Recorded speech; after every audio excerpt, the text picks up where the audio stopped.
All right, agents, let's dive into mastering the art of deception in Japanese. We're taking our cues from the Dimir, the ultimate masters of espionage and infiltration. To stay in the shadows, you have to speak the language of uncertainty. It's your greatest weapon.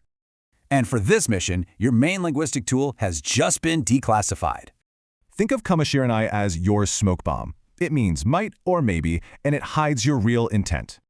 See, he might be Dimir. You're not stating a fact, you're just planting a seed of doubt. Okay, every good agent needs the right words. Let's get you equipped. Himitsu is secret. Giso is disguise. These are the absolute basics of spycraft. You need to know these. They're your key, your disguise, your whole mission, really. But just knowing the words isn't enough. It's all about how you use them. A direct request feels like an order, but a covert signal, that feels like a shared secret. One's a command, the other builds trust. You gotta choose the right one for the job. Okay, let's run a simulation. Your target has no idea what's coming. Then you spot an opening, and you think to yourself, this might be my chance.